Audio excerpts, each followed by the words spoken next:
Thank you for tuning into our seller interview series. Up today, we've got a two-site Amazon Associates business package for sale in the pet niche. Created in March 2016, this business makes $2,396 per month in net profit, and the listing number for the business is 44713. We do these interviews to give potential buyers more information about both the seller and the businesses they're looking to purchase.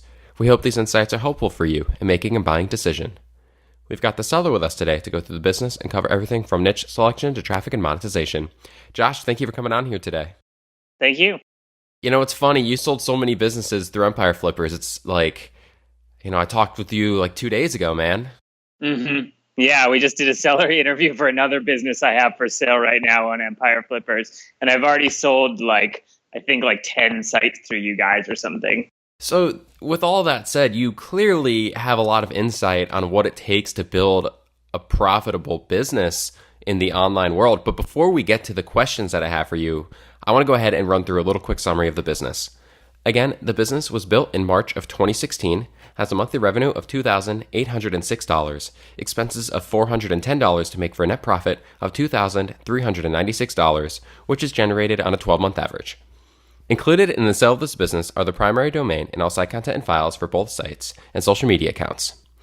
Josh, with all of that said about your background, how have you come to this position where you can pump out these sites for sale? Time and experience, I guess. I mean, I've been doing this now for 3 or 4 years, and this is my only business really at this point. I don't have a day job or anything besides doing this, but this really is. I mean, this is my full-time work is this business that I run. And we have I have a team now largely based in the Philippines, and we have it super systemized. I think we have, around 30 sites right now that are in various stages of being built. Some of those will become successful. Some of those will end up tossing because, for whatever reason, they didn't get favored by the Google gods. And then when we have sites that become old enough and profitable enough to sell, then that's when we bring them to the Empire Flippers marketplace. So you mentioned when you have a site that's old enough and ready to sell, how do you know when it's time to sell the business? Why are you selling this one today? Well, we basically try to sell sites kind of as soon as we can, just because the primary strength of my business is to build these sites and get them profitable. So going from that stage of it's a concept, it's a list of keywords that we're going to try to rank for, to having a website that's making, $1,000, few $1,000s a month. That's the highest leverage point that we have. So I usually, I like to sell them basically as soon as they, that I think that they're sellable, both in terms of just, the certain age and earnings requirements to be listed on the Empire Flippers marketplace, and also just what stage the rankings are in and the business is in. I want to be able to sell. I kind of think of the product that we build in my business is these businesses, right? Or is these websites that we're selling. So I want to be able to pass this on at a stage where it's really ready for a seller to take it over and take it to the next level, or be able to add it to their portfolio without needing to be doing stuff all the time and still kind of continue those earnings. So I'm looking for the earliest time when that's ready. And, because of our particular optimizations, I guess, in our business, I'm saying our just as my business and the team that I work with, I actually did a calculation on this a few months ago, and every once in a while I check in on these stats, and it's still the case that, I need to be, for the way that my business works, I need to be growing sites consistently. So if I just sit and hold a site that's, earning steadily, that might be a great investment for the right person in the right space. But for my business, I need to be growing it. So, and at a certain rate. So my best place is from $0 to $1,000 or something, or in that, initial growth phase. So I like to cash out on these sites and invest that money into new sites as quickly as I can. That's my sort of particular business formula. It's funny, Josh, because you mentioned that your forte is taking a site from 0 to 1,000. Most people would say it's easier to go from 1,000 to 2,000 than it is to go from 0 to 1,000. So basically, you are doing what most people would consider the hard part, and then you're just passing along these sites ready to be grown by, the new owner.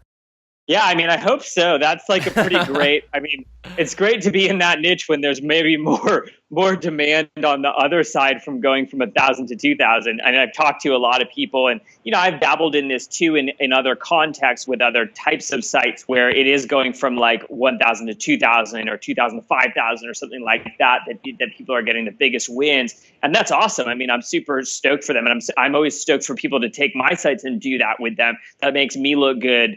It makes you look good.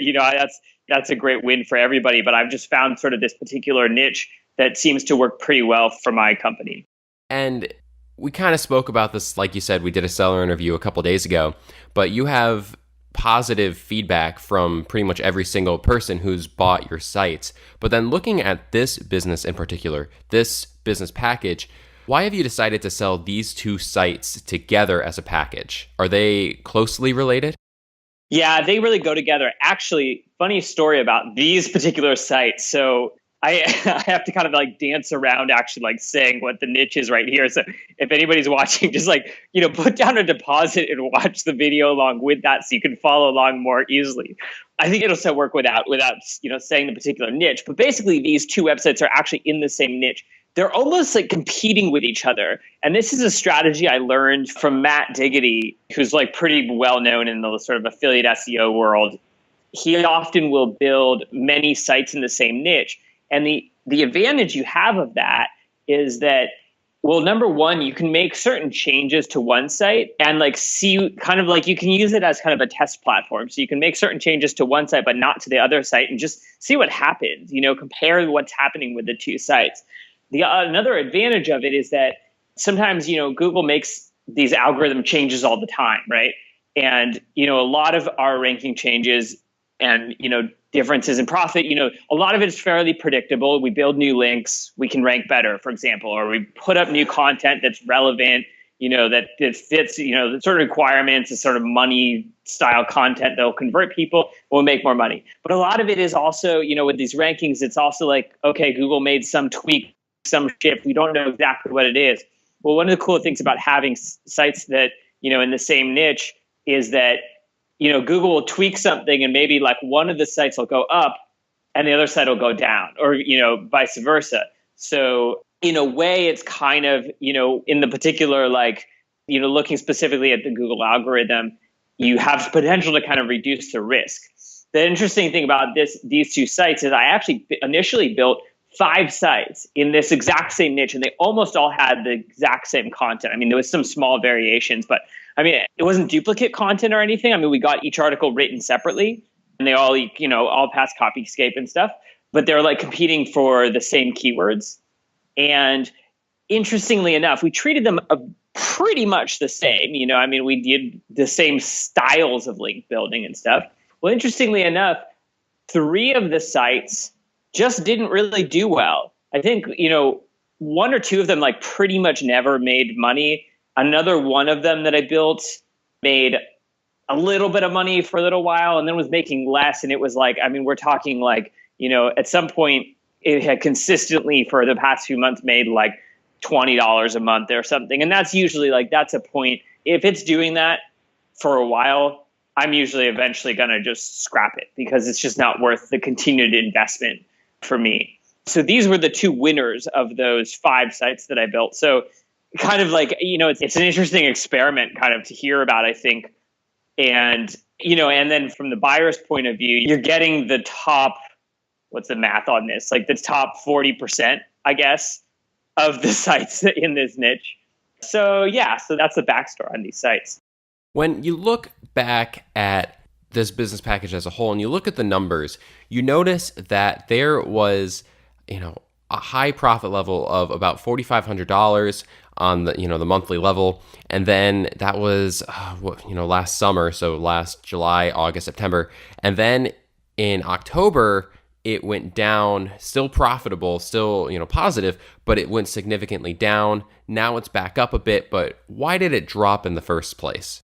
Yeah, so one of the 2 sites there had one page that was ranking for a really, really big keyword that I didn't really expect it to rank for. It was one of those lucky things. Mostly we're targeting these like these comparison types of keywords, like best blah, blah, blah, or, most, cheapest, whatever, we're targeting those types of keywords because generally, search intent for those keywords is pretty clear to Google. People are looking for an article or somebody's opinion on what's the best one of these.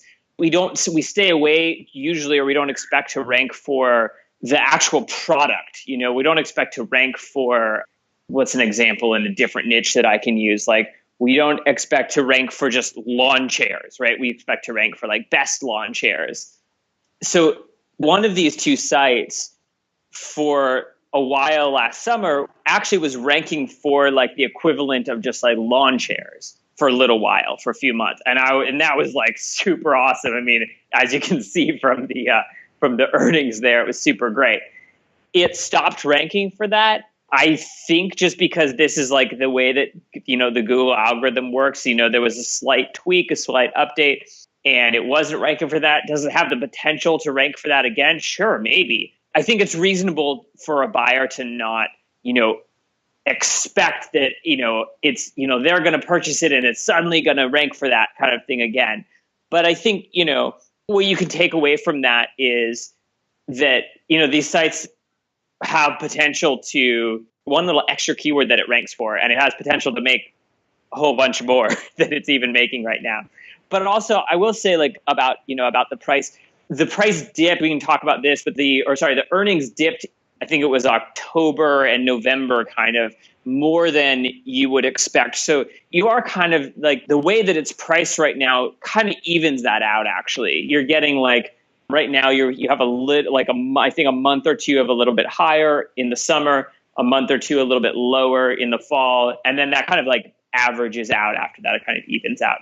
So that like the expectation of what it's going to make in the future is like, I believe it's like more or less kind of built in to the current price. But that's a summary. It's just one of those sites. There was one page that was dominating a particular keyword for a bit. And this is sort of the nature of Google, is like sometimes you rank for something you don't expect to and you make a bunch of money with it, but it's not necessarily like, guaranteed to do that forever. When you look at ranking and Google and everything, one thing that we need to bring up here is the use of, or I guess, let me ask, because I know you do this on your other sites, but do you use a PBN on this business? Yeah, this is partly supported. The rankings are partly supported by a PBN. So for those of you who are unfamiliar, PBN stands for Public Blog Network. Josh, Private Blog Network, sorry. I feel like I make that mistake every single time I talk about the term, but Private Blog Network.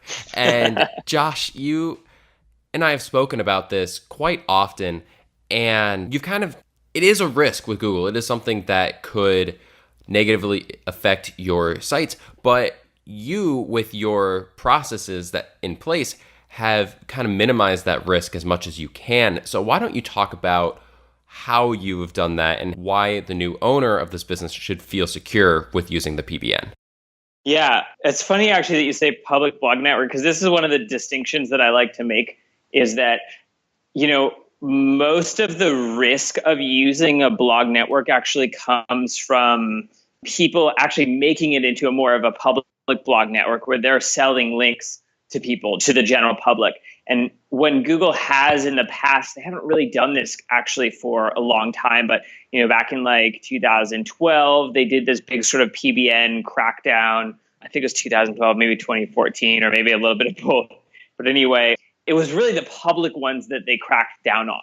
So you really the risk is much higher when you're like buying links publicly from these blog networks than if something actually is completely private. So we use, for these sites, we have a lot of the backlinks are from white hat outreach, where we have a system where we're emailing people and saying like, hey, could we put a guest post on your site? Or could you go ahead and add a link on your site for us? This page that's super relevant. We actually do get a lot of links that way. And that's totally, I should say that Google's generally kind of against any time that you're trying to rank better by doing link related stuff. They're kind of against that. They'd rather SEO just didn't exist. But given that that's not really the reality of the situation, they're pretty much okay with guest posts.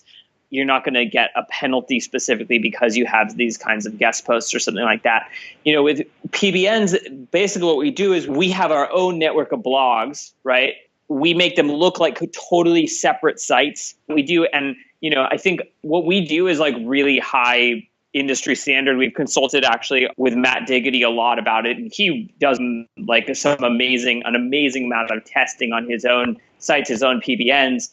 And he knows what really works. He stays up to date with that. So we're getting sort of like state of the art standards for our PBN processes from him. It's something that's fascinating, right, Josh? Like you say, it's something that is kind of frowned upon from Google, and you could get deranked for it. But at the same time, you control it. You maximize the potential for the PBN while minimizing the risk with it. And just to kind of put this out there, seeing as you have sold so many sites with us, no one has you've never gotten the feedback, oh, I was deranked from Google because of the PBN. Everyone has had positive feedback with that aspect, correct? Yeah, and actually I'll just like jump back into that train of thought while it's here to finish that up. So we do a lot to make the PBN's side of things look pretty much the same as the guest posts. But then, of course, like part of the extra power of using the PBN is that then we retain control over all those links. We make sure they stay live. We can tweak them if needed. I mean, that's not usually recommended, but if we need to, we can take them down or change them or something. And we pass that control on to you. We'll remain managing the PBN, but you will be in control of those links. So that's an advantage actually you have of using that PBN. In the past year or two, Google seemed to kind of change their strategy on how they're dealing with these kinds of links, especially because there's been this whole side of SEO that's come around in the past few years, which is negative SEO, which is, I don't do any of this. I stay away from all this. It feels really icky to me, but there's some people who do, and we have had sites that people have done this negative SEO to us. People will go in and try to make it look like you're doing really spammy link building stuff. So Google actually understands now that just because you look like you have spammy links doesn't mean that you actually went out and built spammy links. It could be that somebody else is trying to make it look like you have spammy links. So really what they're doing now is a lot of times when they suspect a link of not being super high quality, they won't give you any kind of penalty for it. They'll just not value it very strongly. So you do see this with a lot of people building new PBNs that they're not doing a lot of testing with their sites, or they're not really doing it up to a certain standard. The PBNs just won't have an effect. The links just won't have an effect. They won't hurt the site really. They just won't help it either. And the other thing is that if you do get some kind of a penalty, and we've done this before actually on a lot of my sites, if you do get some kind of a penalty, it's actually now very easy to get rid of the penalty. You have to go through and you have to disavow the links that are kind of spammy in one way or another. A lot of these links, they're just kind of like crap links from around the web, just generated stuff. You can disavow all that stuff, and you go to Google and you say hey, I've cleaned everything up. And we've had a really good success rate, actually. Any site that's happened to, and this is true with colleagues in the industry, any site that we've had this happen to, we've been able to get the penalty removed on. So actually, I think the risk of this kind of thing is actually going down in terms of using these tactics. But also, of course, Google's getting better at just not allowing you to get away with the really spammy stuff, just the auto-generated thousands of links or comment spam or kind of thing, which is also actually really good for folks like me who are doing really a lot more expensive and higher quality link building that's really meant to last. I mean, the link building we do, we're trying to have it last for years, right? Because we want to create a product that, our sites, we wanted to create them that can be sold and sold again, that can last for many years, that aren't just these churn and burn kind of things. So I think that kind of wraps up more of those thoughts on the PBN. There is, a certain amount of risk with any type of link building, I think, but, you could say maybe a little bit more with PBNs, but, I think that all the stuff that we do, it kind of offsets really most of that risk. And then, what's left really is just that anytime that you're reliant on Google for your earnings and for your rankings, you're just at the mercy of any particular algorithm change. It could go up. That happens all the time. Google changes their algorithm you suddenly do better. You didn't do anything, right? You're making an extra $1,000 a month. That's awesome. But the same risk exists on the opposite side, even regardless of PBN usage, regardless of any link building tactics. It just like, the algorithm can change and the rankings can go down and your earnings can go down based on that. When talking about what exactly is going on with the business now, if someone were to take over the business today, Josh, and they wanted to maintain it as is, what amount of work is going to be required? Yeah, so this is one of the places that I think that the sites that my team builds really, really shine, because basically you don't have to do anything. It's like really awesome. I've gotten a little bit, now that I'm making more money in the business, I've gotten a little bit into some like site buying and kind of like looking into other types of businesses to buy. And it's like, my team, we run 30 sites, right? 30 of these types of like Amazon affiliate websites. And we have to do very little, besides just our like process of building them up. We really don't have to do very much. And then I look at some of these other things. It's like, oh, this drop shipping store is making $1,000 a month. That looks interesting. Oh, wait, you have to spend like 10 hours a week on it. And then it's like, well, now actually I'm just giving myself a job. And then I'm going to have to like spend 40 hours a month to make $1,000 a month. Like, is that really actually a good deal? And I'm paying for this business up front to do that. So I think like this is like the affiliate site model really, really shines in this context, because here's what you have to do. You want to check, like we check quarterly. You could check once a year, but I would recommend maybe quarterly. You just look through all the pages that are ranking, that are getting traffic, and you just make sure that the links to Amazon are still linking to products that are available.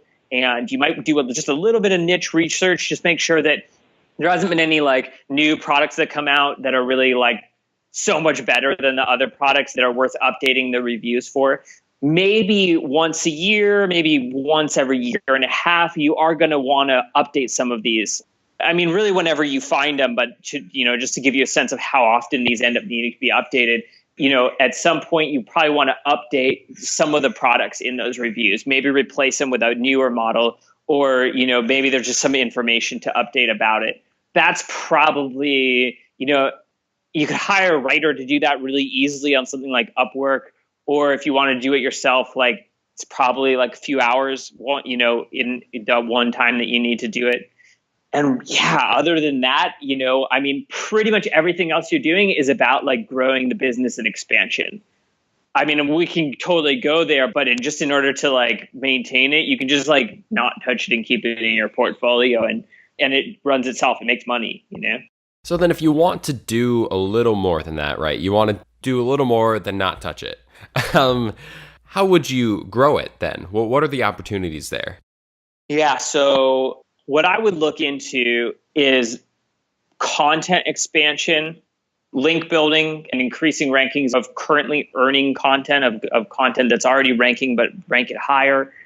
And then there's other sort of like marketing related stuff, like looking for other channels like Pinterest, like working on building an email list and kind of getting people back to the site when they're in that buying sort of mentality. Or even just like, if you know what you're doing with email marketing, there's a lot of potential there, because, you have buyers on an email list.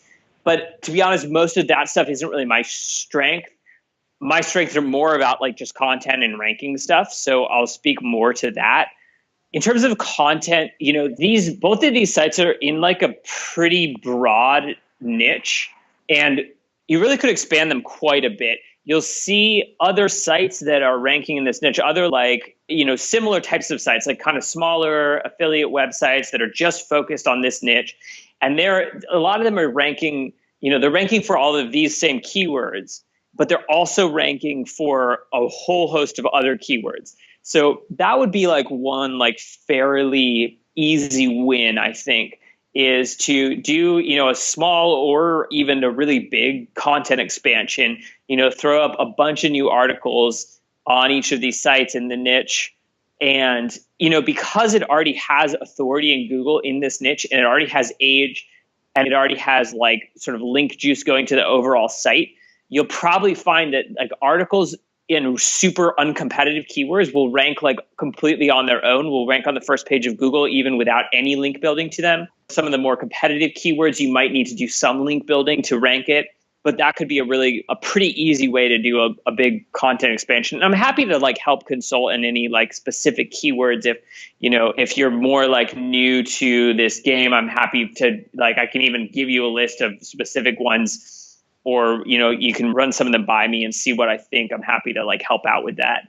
And then, in terms of link building, I mean, you could obviously do, build links to the new pages you're creating. You could also just continue building some more links to the current pages. This is one of the other sort of things to highlight, I feel like, about these sites, is that they're actually ranking, the most money, I think, is being made from just like a few keywords or a few pages.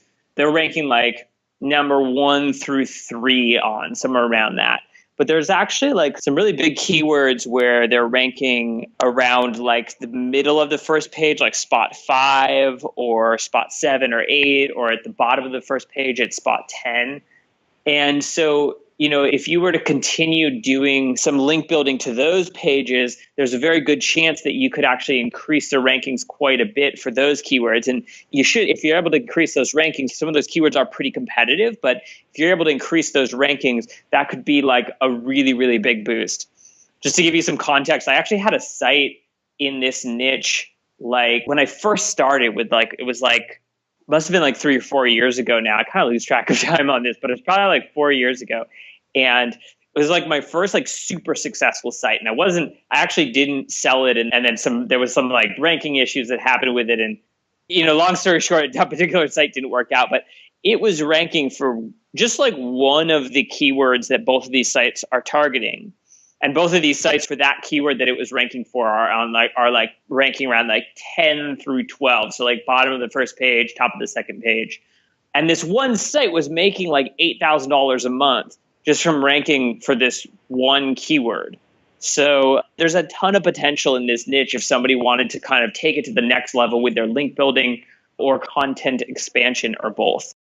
It's very interesting that you have these sites with these massive opportunities in terms of building a community and doing these online marketing and adding new keywords. I mean, if someone comes along with this skill set who really does, just as we said earlier, want to go from 1,000 to 2,000, you can definitely do that. And there's definitely opportunity here. On the flip side, we kind of already touched on this earlier with the PBN. So aside from the PBNs, Josh, do you feel like there are any major risks associated with this business that a potential buyer should be aware of? I mean, I think we've pretty much covered it. I'll say one thing that sometimes can be a risk with these types of businesses, but I don't think is with this particular business, is that, because this is like really niched down, you might want to like kind of like assess whether this is a niche that has long-term potential. And I've seen, I've dealt with some sites, and I've definitely seen a lot of sites that are listed in a niche that might be like kind of just like a trend for a year, but it's kind of like on a downward trend. Let me tell you, this product isn't going anywhere.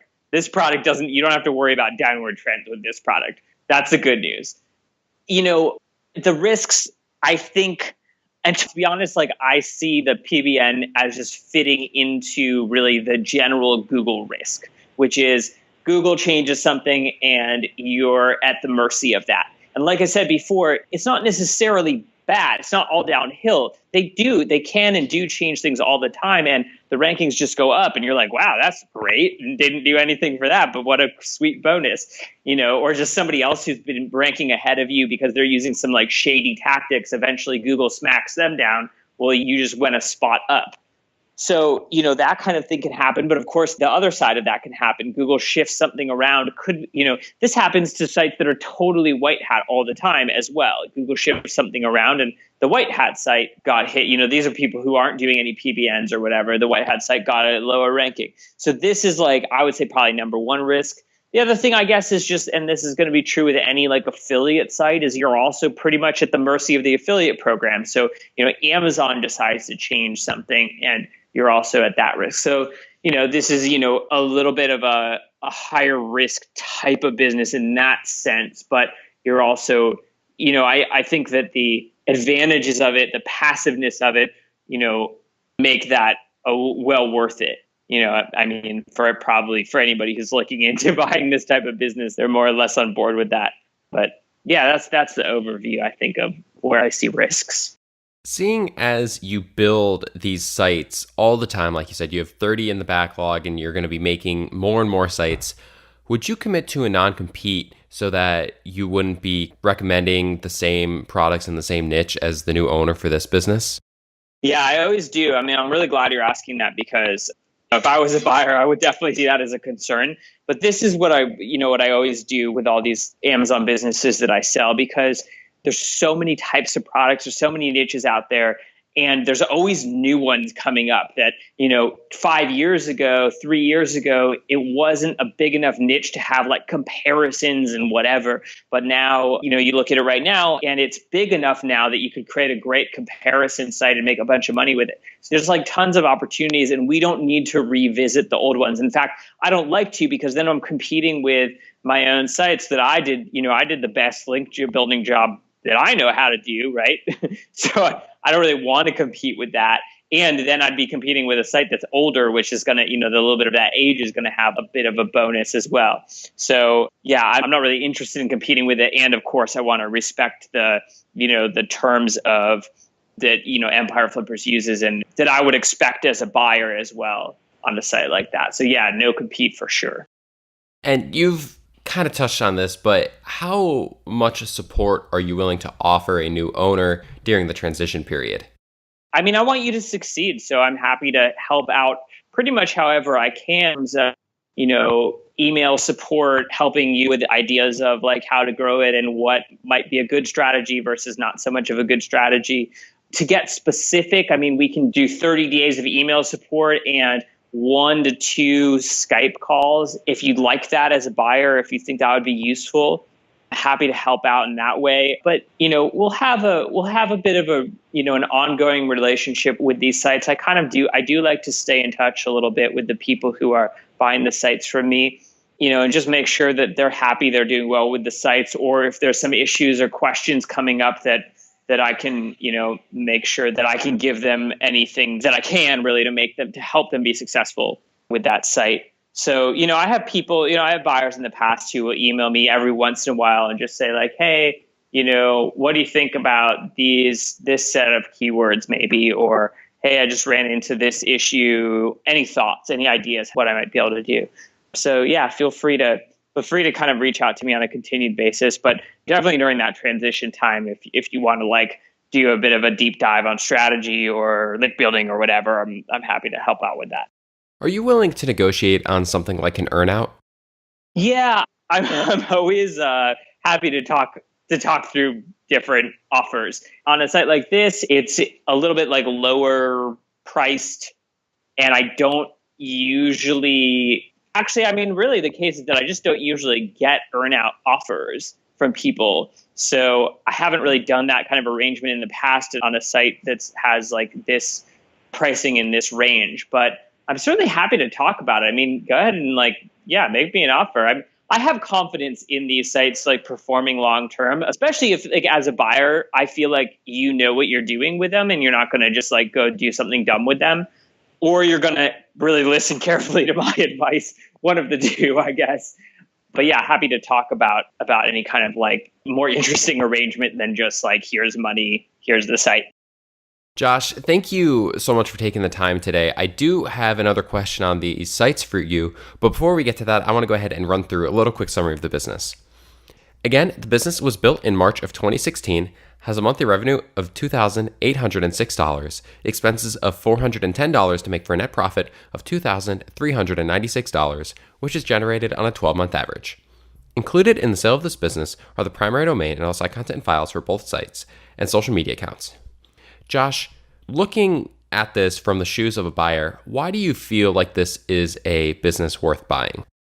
Well, I think we've pretty much touched on all these points, but just to kind of like put them into like one package, I think that this type of site, this like affiliate site model where the business is already ranked, it's already consistently making money with pretty much no input on an ongoing basis to make that money, is such a beautiful model. It's such a strong model that it's super worth, if you have the money to get into it, like it's a great investment.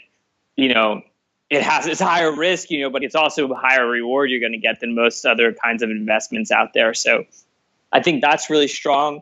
And then when we look at this site specifically, even compared to other sites that are in that similar kind of like passive income type of place, I think that it's in a really, really strong niche with lots of room to grow, with lots of profitability. And, there's a lot you could do to increase the earnings. Even if you don't do anything, I think that there's like a very good chance that just as the site continues to age, and all the links that are going to it, continue to age, that the rankings and the earnings just increase just a little bit, little by little. Like this is the kind of site that, if you just held it for a year or two and then you sold it, it could be very profitable just to do that, even if you're not, actively working on expanding it. It has a lot of keywords that are ranking like, middle, top of the first page, which that's a really powerful area for keywords to be ranking because they're probably not getting a lot of traffic. But because they're on the first page is kind of indicating that Google's happy with the content and it's happy with the site and they don't mind ranking it higher. So again, like it's just like another like leverage opportunity, another thing that you could do potentially to really increase rankings, increase earnings on this site. And then, the last thing I'll mention, because I just think it's pretty cool, is that, I built this is kind of like to say it again, but I built 5 sites in this niche, and these are the ones that Google likes the best for whatever reason. These are the ones that have ranked really well. So you're getting all the benefit of, you're getting like the cream of the crop, so to speak. And yeah, I think that these are really strong and powerful sites. So if you're interested in them, make a deposit, and I'd love to talk more about them with you. I'd like to jump on a buyer seller call and answer any specific questions that you have. Josh, thank you so much for taking the time. And something else that I just want to add that I just super love about these sites is the possibility for extreme passive income here, right? We talked about this earlier, but you can just have these sites, sit on them and make consistent money, right? Like these businesses that you build with the Amazon Associate business model are very passive. They require very little work on the end of the owner. And it's just something I love about these businesses. Josh, thank you so much for taking the time to get on with me once again. And I'm sure I will be speaking with you again within just a couple months when you get some more sites to the selling point. Yeah, sure thing. If you're watching this on YouTube, subscribe to our channel. And if you want more information, the link will be below the video that will take you to this marketplace listing. If you're watching this on the listing site and want more information, become a depositor today. When you make the deposit, one of our business advisors will be in contact with you. You'll be given everything you need to review this business. Have a great day.